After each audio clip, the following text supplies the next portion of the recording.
सामने सोमवार की शाम से ही लगातार बारिश जिस तरह से हो रही है उसका असर मंगलवार को भी देखा जा रहा है। आपको बताएं कि गुरुग्राम की हाई राइज सोसाइटी हो, सरकारी दफ्तर हो, सड़कों पर लबालब पानी, तो वहीं अब मंदिर भी इससे अछूता नहीं रहा है। इस वक्त हम मौजूद हैं गुरुग्राम के प्रसिद्ध माता शीतला देवी मंदिर के प्रांगण के ठीक सामने, और यहाँ पर आप देखें तो पानी का जलजमाव किस तरह से हुआ है कि पूरी जो सड़क है आने और जाने वाली उसे अपनी चपेट में इस पानी ने ले लिया है। जो दुकानदार हैं वो अपने पैर उठाकर दुकान के ऊपरी हिस्से में बैठे हुए हैं। जो श्रद्धालु यहाँ पर दर्शन करने के लिए आ रहे हैं उन्हें भी इसी तरह से पानी के बीच में से आगे अपने घरों की तरफ बढ़ना पड़ रहा है। तो यह स्थिति हर घंटे लगातार और भी ज़्यादा खराब होती जा रही है, और जहां तक भी आपकी नज़र जाएगी तकरीबन 200 से 300 मीटर तक इसी तरह से पानी का जलजमाव साफ तौर पर देखा जा रहा है। ना सिर्फ ये सड़क बल्कि इसके पास की जो दूसरी सड़क है जहां से लोग दूसरी तरफ बढ़ रहे हैं वहां पर भी पानी का जलजमाव देखा जा रहा है। प्रशासन से जुड़े हुए लोग यहाँ पर नदारद हैं कि पानी को जल्द से जल्द जनरेटर वैन के जरिए, पंपिंग सेट के जरिए निकाल सकें। उसकी कोई व्यवस्था नहीं है।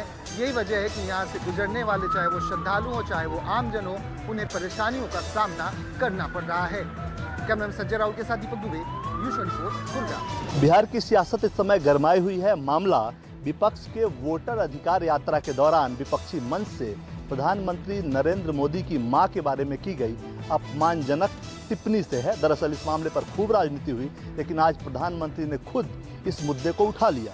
प्रधानमंत्री आज बिहार राज्य जीविका निधि शाखा सहकारी संघ लिमिटेड की शुरुआत के कार्यक्रम में वीसी से जुड़े थे। इस दौरान पीएम ने इस मुद्दे की चर्चा करते हुए कहा, माँ ही तो हमारा संसार होती है, माँ ही हमारा स्वाभिमान होती है। कुछ दिन पहले बिहार में कांग्रेस और आरजेडी के मंच से मेरी माँ को गालियाँ दी गई। यह सिर्फ मेरी माँ का अपमान नहीं बल्कि देश की माँ, बहन, बेटी का अपमान है। प्रधानमंत्री ने कहा कि इस घटना से जितनी पीड़ा उन्हें है उतनी ही तकलीफ बिहार की हर माँ को भी हुई होगी। उन्होंने अपने बचपन और माँ की भूमिका का जिक्र करते हुए कहा, मैं गरीब परिवार से हूँ, मेरी माँ ने मुझे देश सेवा के लिए भेजा था, राजनीति से उनका कोई लेना देना नहीं था। अब उनका शरीर इस दुनिया में नहीं है, लेकिन उन्हें गालियाँ दी गई। पीएम मोदी ने राहुल गांधी और कांग्रेस पर सीधा निशाना साधते हुए कहा कि शाही खानदान में पैदा हुए ये लोग गरीब माँ के बेटे की पीड़ा को नहीं समझ सकते हैं। कैमरामैन राणा अविनाश के साथ कुमार गौरव, न्यूज़ 24 दिल्ली। एसआईआर के मुद्दे पर बीजेपी और चुनाव आयोग को घेर रही कांग्रेस मुश्किलों में घिरती नजर आ सकती है। बीजेपी आईटी सेल के प्रमुख अमित मालवीय ने कांग्रेस नेता पवन खेड़ा के 2 एपिक नंबर जारी किए हैं। दरअसल बीजेपी आईटी सेल के चीफ अमित मालवीय ने 2 अलग अलग वोटर आईडी लिस्ट जारी कर कांग्रेस के सीनियर नेता पवन खेड़ा पर 2 वोटर आईडी रखने का आरोप लगाया है। अमित मालवीय ने कहा है कि एक तरफ राहुल गांधी जोर जोर से वोट चोरी का नारा लगा रहे हैं, लेकिन कांग्रेस प्रवक्ता पवन खेड़ा, जो गांधी परिवार से अपनी नजदीकी दिखाने का कोई मौका नहीं छोड़ते, उनके पास 2 सक्रिय एपिक नंबर हैं। इनमें से एक एपिक नंबर जंगपुरा तो दूसरा नई दिल्ली विधानसभा क्षेत्र का है, जो क्रमशः पूर्वी दिल्ली और नई दिल्ली लोकसभा सीट के अंतर्गत आता है। अमित मालवीय के आरोपों पर पवन खेड़ा ने पलटवार किया है। पवन खेड़ा ने कहा है कि कांग्रेस पार्टी बिल्कुल यही कह रही है। चुनाव आयोग की कार्यप्रणाली को लेकर हम यही सवाल उठा रहे हैं। यह सूची भाजपा नेताओं के साथ साथ चुनाव आयोग के पास भी उपलब्ध है। कांग्रेस बार बार सूची मांगती है, लेकिन उसे कभी नहीं मिलती है। मैं चुनाव आयोग से जानना चाहता हूं कि मेरे नाम पर नई दिल्ली विधानसभा क्षेत्र से किसे वोट डालने के लिए मजबूर किया जा रहा है। मुझे सीसीटीवी फुटेज चाहिए। मैं 2016 में वहां से चला गया था। मैंने वहां से अपना नाम हटवाने की प्रक्रिया अपनाई, लेकिन मेरा नाम अभी भी वहाँ क्यों है। रमन कुमार, दिल्ली, न्यूज़ 24। बाराबंकी के रामस्वरूप यूनिवर्सिटी में छात्रों पर हुए लाठीचार्ज के बाद लखनऊ विश्वविद्यालय और लखनऊ विधानसभा के सामने छात्रों का जोरदार प्रदर्शन। दरअसल छात्रों का आरोप है कि रामस्वरूप यूनिवर्सिटी में छात्रों के भविष्य के साथ खिलवाड़ किया जा रहा है। वहां पर लॉ की डिग्री की मान्यता नहीं है, ऐसे में लॉ स्टूडेंट के साथ धोखा किया गया है, जिसको लेकर के एबीवीपी का कल शांतिपूर्ण प्रदर्शन चल रहा था। इस बीच बाराबंकी के स्थानीय सीओ मौके पर पहुंचे तो हालत बेकाबू हो गए। एबीवीपी का आरोप है कि पुलिस के साथ कुछ स्थानीय गुंडे और अराजक तत्व भीड़ में घुसकर गाली गलौज शुरू कर दिया। यहां तक कि पुलिस वालों की लाठियां छीनकर उन गुंडों ने एबीवीपी के कार्यकर्ताओं को मारना शुरू कर दिया। पुलिस खड़ी देखती रही जब एबीवीपी के उन गुंडों का विरोध किया और उनको पकड़ने का प्रयास किया तो पुलिस ने हम पर लाठीचार्ज कर दिया। वहीं लाठीचार्ज के मामले में पुलिस अफसरों कार्रवाई करते हुए सीओ सिटी हर्षित चौहान को हटाया गया है। एसएचओ कोतवाली चौकी इंचार्ज को लाइन हाजिर किया गया है। वहीं अन्य पुलिस कर्मियों को पुलिस लाइन से सम्बद्ध कर दिया गया है। वहीं छात्रों का कहना है कि इस पूरे मामले को लेकर के जांच के आदेश दिए गए हैं। शाम तक जांच रिपोर्ट आनी है। जांच रिपोर्ट आने के बाद आगे की रणनीति तय की जाएगी। कैमरा पर्सन मिंटू सिंह के साथ मनोज पांडे, लखनऊ न्यूज़ 24। यूपी के सियासी गलियारों में निषाद पार्टी कार्यालय के बाहर लगा पोस्टर बना चर्चा का विषय। भाजपा और सहयोगी दलों में सब कुछ ठीक नहीं। यूपी की सियासत में इन दिनों भाजपा और उनके सहयोगी दलों के रिश्ते पर चर्चा तेज हो गई है। राजधानी लखनऊ में निषाद पार्टी कार्यालय के बाहर लगाया गया पोस्टर लिखा, निषाद की ताकत को मत आजमाओ, भरोसे को यूं मत गंवाओ। निषाद पार्टी भाजपा की सहयोगी है और सरकार में कैबिनेट मंत्री हैं संजय निषाद, लेकिन समय समय पर पार्टी की नाराजगी सामने आती रहती है। जानकारी के मुताबिक पार्टी को लगता है कि निषाद समाज की ताकत और उनके वोट बैंक को पर भाजपा पूरा सम्मान नहीं दे रही है। निषाद आरक्षण को लेकर समय समय पर आवाज उठाते रहते हैं। कुछ दिन पहले मुख्यमंत्री योगी आदित्यनाथ और संजय निषाद की मुलाकात हुई थी। मुलाकात के बाद उम्मीद जताई जा रही थी कि सहयोगी दलों के रिश्तों की शिकायतें जो हैं वो दूर हो जाएंगी, लेकिन पार्टी कार्यालय के बाहर इस पोस्टर का लगना ये बता रहा है कि रिश्तों में दरार अभी तक बनी हुई है। वहीं जानकारों का मानना है कि इस तरह के पोस्टर नाराजगी और दबाव की रणनीति और 2027 के विधानसभा चुनाव को ध्यान में रखकर बनाई गई रणनीति भी हो सकती है। कैमरा पर्सन मिंटू सिंह के साथ मनोज पांडे, लखनऊ न्यूज़ 24। प्रधानमंत्री नरेंद्र मोदी ने आज बिहार को एक बड़ी सौगात दी है। प्रधानमंत्री ने जीविका निधि कोष में 105 करोड़ की राशि ट्रांसफर किया है। यह पूरा कार्यक्रम वर्चुअल था और कार्यक्रम में भावुक होते हुए प्रधानमंत्री ने कहा कि आरजेडी और कांग्रेस के मंच से मेरी मां को गाली दी गई। यह केवल मेरी मां का अपमान नहीं बल्कि पूरे देश की मां, बहन और बेटियों का अपमान है। हम मां का अपमान नहीं सहेंगे, हम किसी भी महिला का अपमान नहीं सहेंगे। प्रधानमंत्री ने यह भी कहा कि ये दोनों युवराज जो हैं ये सोने का चम्मच लेकर पैदा लिए हैं। ये नामदार लोग हैं और इसीलिए कामदार लोगों को हमेशा आरोप में खड़ा करते हैं। प्रधानमंत्री के इस बयान से यह साफ हो चुका है कि आने वाले दिनों में मां के गाली का मुद्दा बीजेपी बड़ा बनाने वाली है।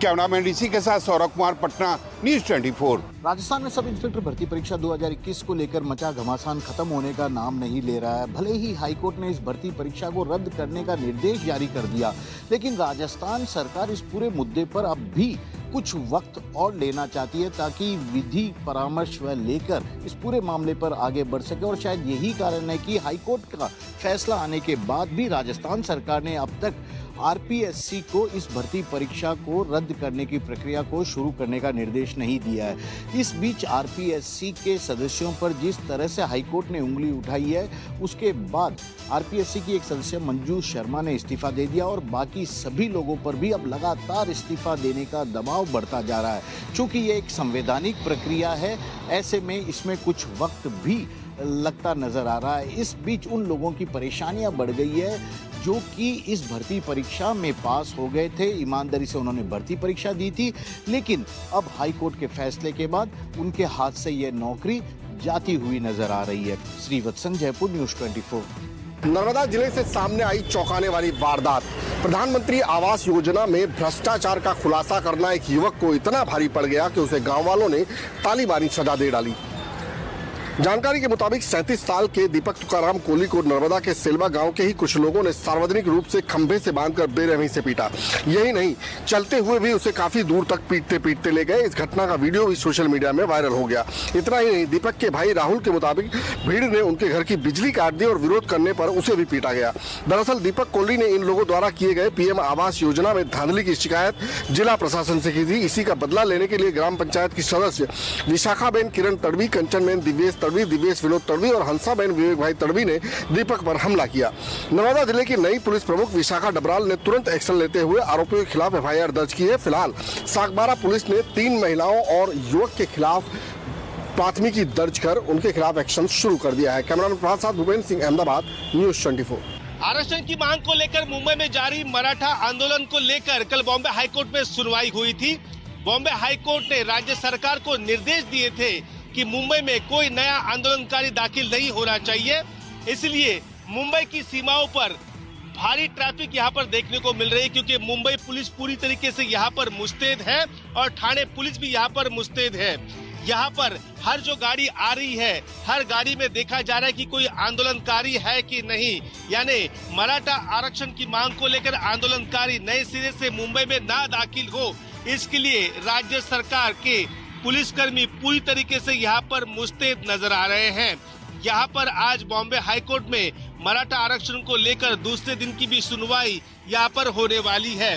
फिलहाल मनोज जरांगे पाटिल ने कह दिया है कि हमें गोली मार देंगे फिर भी हम मैदान छोड़कर यहाँ से नहीं जाने वाले।